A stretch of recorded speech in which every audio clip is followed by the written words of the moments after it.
पाकिस्तान का बहुत important role है दोनों मुल्कों को उनकी बातचीत को आगे बढ़ाने में, मीडिएशन में। जहां तक ईरान का ताल्लुक था, उन्होंने इस एमओयू का नाम ही दे दिया इस्लामाबाद एमओयू। कहने का मतलब यह है कि ईरान चाहता था कि पाकिस्तान से बातचीत करके हमारी जो सोच है, जो कि आराकची लाए हैं सांझी सिक्योरिटी की, उसको आगे हम ले जाना चाहते हैं। मेरे हिसाब से पाकिस्तान जो है एक बहुत जिम्मेदारी के साथ जितने भी मुस्लिम कंट्रीज हैं, हम सीधी सी बात यह है कि पाकिस्तान ये सब कुछ इसलिए कर पा रहा है क्योंकि इन सब मुल्कों ने वो 4 दिन की जंग देखी थी, ऑपरेशन सिंदूर, और उसके बाद उन्होंने ये देखा कि पाकिस्तान इकलौता मुस्लिम कंट्री जिसके पास न्यूक्लियर वेपन्स है, वो तो है ही, साथ में वो इस नतीजे में पहुंचे कि इसकी पाकिस्तान की जो कन्वेंशनल कैपेबिलिटी है, जो उसकी मिलिट्री ताकत है, वो भी अच्छी है। तो कहने का मतलब ये है पाकिस्तान एक बहुत इंपॉर्टेंट रोल प्ले कर रहा है और करता रहेगा इस न्यू वर्ल्ड ऑर्डर में। देखिए, ये इशारा जो है अमेरिका की तरफ नहीं है, अमेरिका की फौज की तरफ, ये इशारा सीधा सीधा इजराइल की तरफ है, क्योंकि हम जानते हैं कि इजराइल के बहुत सारे जो सीनियर मिनिस्टर्स हैं वो खुलेआम बोलते हैं कि इजराइल को ईरान के बाद खतरा जो है वो टर्की से है। तो अब इस एग्रीमेंट के बाद क्या होगा कि इजराइल कुछ नहीं करेगा टर्की के खिलाफ, क्योंकि उसको बिल्कुल ये साफ होगा कि मैं टर्की से लड़ाई नहीं लड़ रहा हूं, 3 मुल्क खड़े हैं, पाकिस्तान खड़ा है, सऊदी भी साथ में खड़ा है। तो ये भी एक अच्छी बात है, शांति चाहिए। तो आप जानते हैं कि कल मक्का के अंदर सऊदी अरेबिया में 3 मुल्कों के बीच में डिफेंस एग्रीमेंट हो गया है। मुल्क हैं सऊदी अरेबिया, टर्की, पाकिस्तान, और बहुत ही ज़रूरी एग्रीमेंट है। और बहुत सारे एनालिस्ट हैं, जो टिप्पणी करने वाले लोग हैं हिंदुस्तान में, दुनिया में, जो ये कह रहे हैं कि देखिए ये जो एग्रीमेंट हुआ है ये ईरान के खिलाफ है। ऐसा कुछ नहीं है, ये एग्रीमेंट बहुत ही अच्छी चीज़ है। ये एग्रीमेंट ईरान की सोच को आगे ले जाएगा, ये एग्रीमेंट वेस्ट एशिया को तरक्की और बेहतरी की तरफ ले जाएगा। तो 3 सवाल हैं जिनका मुझे आज जवाब देना है। तो पहला सवाल तो ये उठता है, ये समझते हैं ये एग्रीमेंट है क्या। दूसरा सवाल ये है कि ये आया कहाँ से। तीसरा सवाल है, अब ये साइन हो गया है तो कैसे ये वेस्ट एशिया को बेहतरी की तरफ ले जाएगा। तो चलिए, पहला सवाल कि ये एग्रीमेंट है क्या।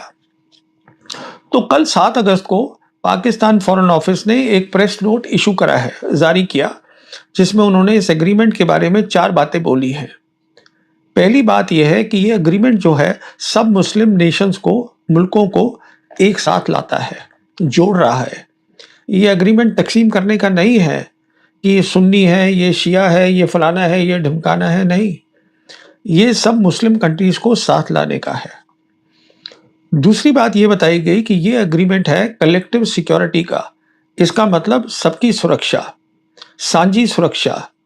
इसका मतलब आप ऐसा ना करें सुरक्षा के बारे में जिससे कि आप सोचें मेरा फायदा हो और दूसरे का फायदा ना हो, क्योंकि अगर सांझी सुरक्षा होगी तो शांति होगी, आपकी भी बेहतरी होगी, दूसरे की भी बेहतरी होगी, और जो पूरा रीजन है वो बेहतरी की तरफ जाएगा। शांति बहुत ज़रूरी होती है। कहने का मतलब ये है, हम जानते हैं कि आज जो है लड़ाई चल रही है सऊदी अरेबिया और येमनीज, जिनको हूती भी बोलते हैं, उनके बीच में। पुरानी लड़ाई है, अब फिर से शुरू हो गई है। तो अगर ये कलेक्टिव सिक्योरिटी, सांझी सिक्योरिटी की बात हो तो इन दोनों मुल्कों को एक साथ बैठना है और बात करनी है कि कैसे दोनों का मसला हल हो जाए, किस तरीके से जो सऊदी की प्रॉब्लम है वो भी सॉल्व हो जाए और येमनी जो चाहते हैं उनको भी मिल जाए। विन विन जिसे कहते हैं, दोनों का फायदा हो। और इसमें मुझे पूरी उम्मीद है पाकिस्तान का बहुत बड़ा रोल प्ले करेगा। तो इसको बोलते हैं सांझी सुरक्षा, जो बहुत अच्छी बात है। तीसरी बात है जिसको बताई गई वो ये है कि ये है कलेक्टिव डिटरेंस। इसका मतलब ये है कि ये सांझी तरीके से तीनों मुल्क मिलके जो बाहर की ताकतें हैं जो नुकसान करने की कोशिश करेंगी इन तीनों में से किसी मुल्क का, तो तीनों मुल्क एक साथ खड़े हो जाएंगे उसके खिलाफ। देखिए, ये इशारा जो है अमेरिका की तरफ नहीं है, अमेरिका की फौज की तरफ। ये इशारा सीधा सीधा इजराइल की तरफ है, क्योंकि हम जानते हैं कि इजराइल के बहुत सारे जो सीनियर मिनिस्टर्स हैं वो खुलेआम बोलते हैं कि इज़राइल को ईरान के बाद खतरा जो है वो टर्की से है। तो अब इस एग्रीमेंट के बाद क्या होगा कि इज़राइल कुछ नहीं करेगा टर्की के खिलाफ, क्योंकि उसको बिल्कुल ये साफ होगा कि मैं टर्की से लड़ाई नहीं लड़ रहा हूँ। 3 मुल्क खड़े हैं, पाकिस्तान खड़ा है, सऊदी भी साथ में खड़ा है। तो ये भी एक अच्छी बात है, शांति चाहिए। चौथी बात ये बताई गई इसमें कि जो ये 3 मुल्क हैं, इनके पास बहुत सारी उपलब्धियां हैं, एडवांटेजेस हैं। ये एक दूसरे की मदद कर सकते हैं डिफेंस में, टेक्नोलॉजी शेयर कर सकते हैं, जॉइंट प्रोजेक्ट कर सकते हैं, बहुत काम कर सकते हैं। तो ये सारी बातें जो प्रेस नोट में है, ये पॉजिटिव है, अच्छी बातें हैं। उसके बाद जो टर्की के प्रेसिडेंट हैं एर्दोगान, उन्होंने अपनी सोशल पोस्ट पे 3 और बातें लिखी हैं इस एग्रीमेंट के बारे में। पहली बात तो उन्होंने साफ-साफ बोल दिया है कि ये टेररिज्म के खिलाफ है। तो ये तो सीधा इशारा है इज़राइल की तरफ, क्योंकि इज़राइल ही मुल्क है जो वहाँ पे टेररिज्म कर रहा है। दूसरी बात उन्होंने ये कही है कि ये एग्रीमेंट जो है, जो भी ये और भी मुल्क इसमें शामिल हो सकते हैं, नॉन मुस्लिम कंट्रीज़ भी शामिल हो सकती हैं, जब तक कि वो इस बात को माने, इस सोच को माने, साझी सुरक्षा की सोच को, जिससे कि सबकी बेहतरी हो।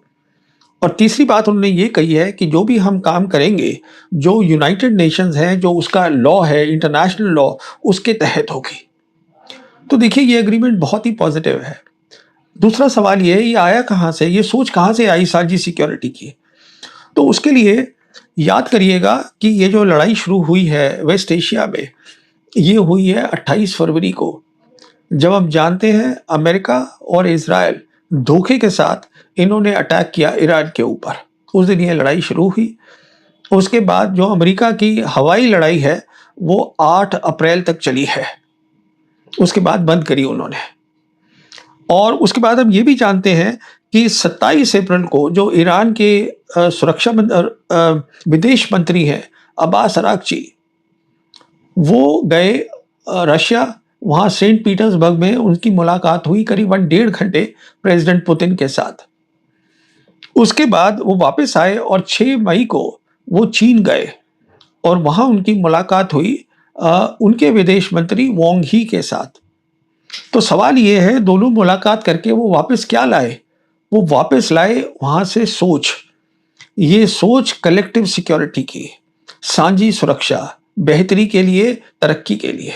इसके बारे में थोड़ा सा समझना ज़रूरी है, ये कहाँ से आई।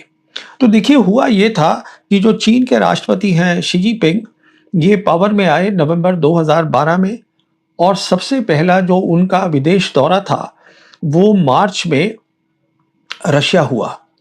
और रशिया जाके उन्होंने मुलाकात करी प्रेसिडेंट पुतिन से, और दोनों की आपस में बात हुई कि एक नई तरीके की सोच दुनिया में लानी है, जिससे लड़ाइयाँ ख़त्म हो और जो है तरक्की की तरफ हर मुल्क जाए। और उसी सोच को उन्होंने, जब दोनों की रजामंदी हो गई उसके ऊपर, उन्होंने 23 मार्च को, उसी दौरे में 23 मार्च 2013 को शी जिनपिंग ने एक लेक्चर दिया Moscow state institute of international relations में। और वहाँ उन्होंने वही जो बात उन्होंने डिस्कस करी थी पुतिन के साथ, वो बताया। और उसका जो हेड टॉपिक था वो ये था, नई तरीके की सोच, new type of international relations की, जो आपस में मुल्क बातचीत करते हैं नए तरीके की सोच से करें। और उसी सोच को, उस सोच की 3 खास बातें थी जो उन्होंने वहाँ पे बताई उस इंस्टीट्यूट में। एक तो उन्होंने बताया कि कलेक्टिव सिक्योरिटी बहुत ज़रूरी है, कि जिससे कि साझी सिक्योरिटी अगर होगी, बातचीत अगर होगी, प्रॉब्लम्स बातचीत से हल होंगी सुरक्षा के बारे में, तो बेहतरी हो सकती है। दूसरी बात ये बोली कि जो भी मुल्क काम करते हैं उनको यूनाइटेड नेशन के कानून के तहत करनी चाहिए, उसके रूल्स के तहत करनी चाहिए। तीसरी बात ये बोली कि हर मुल्क जो है वो बराबर है। ये नहीं सोचना ये छोटा मुल्क है मैं इसको दबा दूं, ये बड़ा मुल्क है मैं डर गया उससे। सारे को बराबर मुल्क है, तो वो उसको मानना, इस तरीके से मानना चाहिए। तो ये सोच थी जो अरागची वहाँ से वापस लाए थे, और वो सोच रहे थे कि अब कैसे इसी सोच को वेस्ट एशिया की तरक्की के लिए बनाया जाए। देखिए, हम जानते हैं कि फिर 17 जून को एमओयू साइन हुआ, जिसे हम बोलते हैं मेमोरेंडम ऑफ अंडरस्टैंडिंग। मैंने अपने पुराना जो पिछला वीडियो है हिंदी का, उसका इसका जिक्र किया है उसमें। ये साइन हुआ था ईरान और अमेरिका के बीच में, और जिसमें मीडिएटर का रोल जो था वो साइन किया था पाकिस्तान के जो प्रधानमंत्री हैं शहबाज शरीफ ने। तो पाकिस्तान का बहुत इम्पोर्टेंट रोल है दोनों मुल्कों को उनकी बातचीत को आगे बढ़ाने में, मीडिएशन में। जहाँ तक ईरान का ताल्लुक था, उन्होंने इस एमओयू का नाम ही दे दिया इस्लामाबाद एमओयू। कहने का मतलब ये है कि ईरान चाहता था कि पाकिस्तान से बातचीत करके हमारी जो सोच है, जो कि आराकची लाए हैं सांझी सिक्योरिटी की, उसको आगे हम ले जाना चाहते हैं। और यही कारण है कि 23 जून को ईरान के जो राष्ट्रपति हैं पेजिशकियन, ये गए थे स्टेट विजिट पर पाकिस्तान, जहां उनका एयरपोर्ट पे ही स्वागत किया पाकिस्तान के राष्ट्रपति जरदारी और प्रधानमंत्री शहबाज शरीफ ने। कई बातें वहां डिस्कस हुई होंगी, पर मैं समझता हूं ये बात वहां डिस्कस हुई है।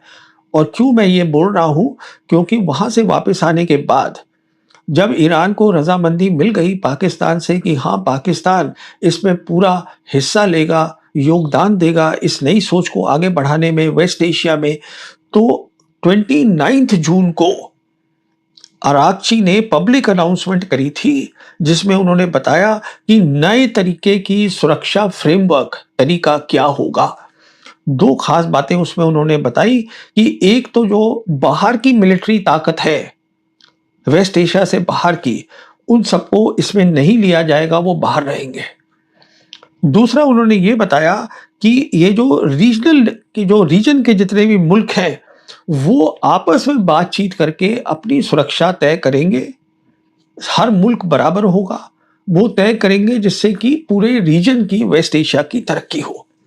ये बात हुई थी। उसके बाद क्योंकि जिम्मेदारी मिल गई थी पाकिस्तान को बहुत बड़ी, और पाकिस्तान ने ये ली थी जिम्मेदारी, हम जानते हैं कि 13 जुलाई को पाकिस्तान के army chief field marshal Asim Munir ये खास दौरे पे 2 दिन के टर्की गए थे, और वहाँ एयरपोर्ट पे ही इनको रिसीव किया था जो टर्की के प्रेसिडेंट हैं एर्डोगान ने। और इनकी बातचीत हुई थी एर्डोगान और उनके मिलिट्री के जो आला कमांडर्स हैं, टॉप कमांडर्स हैं, उनके साथ। तो यहीं पे वो बात हुई होगी कि टर्की को भी इसमें शामिल किया जाए। क्यों किया जाए? क्योंकि याद करिएगा कि मार्च और अप्रैल के महीने के अंदर जब लड़ाई चल रही थी, और अभी अप्रैल 8 को वो अभी मतलब पहला वो सीज फायर नहीं हुआ था, तो 4 मुल्क हैं रीजन के, वो एक साथ आ गए थे, जिसको क्वाड बोला जा रहा था। वो थे टर्की, सऊदी अरेबिया, पाकिस्तान और कतर। और जितने भी वो ये कोशिश कर रहे थे कि किस तरीके से जब लड़ाई चल रही है, तो रीजन के अंदर जो है आपस में जो है, जो कंट्रीज हैं, वो एक दूसरे से बातचीत करके लड़ाई ना करें और बातों को सुलझाएं। तो अब ये जो अग्रीमेंट है जिसको मैं जिक्र कर रहा हूं कल वाला, वो उसी सोच को आगे ले जाने वाला है। जो इनफॉर्मल चीज थी, और जब फाइनली आसिम मुनीर अपने दौरे से वापस आए टर्की के, और टर्की से बात हो गई कि इस क्या होना चाहिए फाइनल जो अग्रीमेंट है उसके अंदर, तो तब ये फाइनल फॉर्मल अग्रीमेंट हुआ है। ये वहां से आई है सोच, और उस सोच के अंदर, जैसे आपको मैंने बता दिया है, पाकिस्तान ने एक बहुत इंपॉर्टेंट रोल प्ले करा है। पाकिस्तान मीडिएटर नहीं है, उसके अलावा वो तो है ही है ईरान और उसके अमेरिका के बीच में।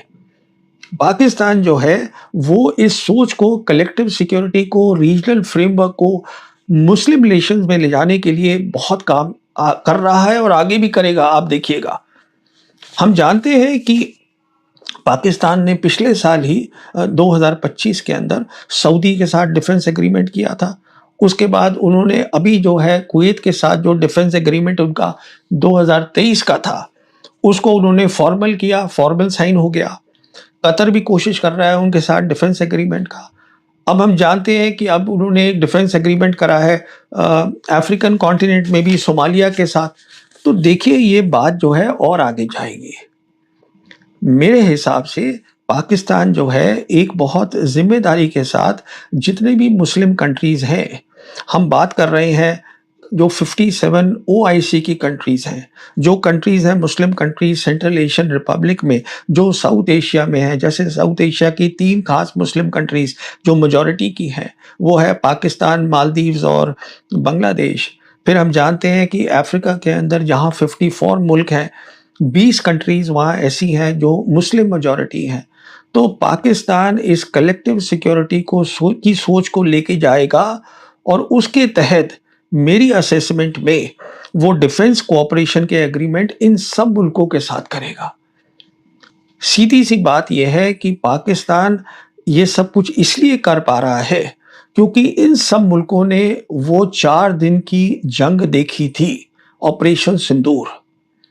और उसके बाद उन्होंने ये देखा कि पाकिस्तान इकलौता मुस्लिम कंट्री जिसके पास न्यूक्लियर वेपन्स है, वो तो है ही। साथ में वो इस नतीजे में पहुंचे कि इसकी पाकिस्तान की जो कन्वेंशनल कैपेबिलिटी है, जो उसकी मिलिट्री ताकत है, वो भी अच्छी है। तो कहने का मतलब ये है पाकिस्तान एक बहुत इंपॉर्टेंट रोल प्ले कर रहा है और करता रहेगा इस न्यू वर्ल्ड ऑर्डर में। जी हाँ दोस्तों, आपने देख लिया परवीन स्वानी का रिएक्शन। अगर मज़ीद इस तरह की परवीन स्वानी की रिएक्शन वीडियो आपने देखनी है तो उसके लिए हमारे चैनल को सब्सक्राइब कर लीजिएगा।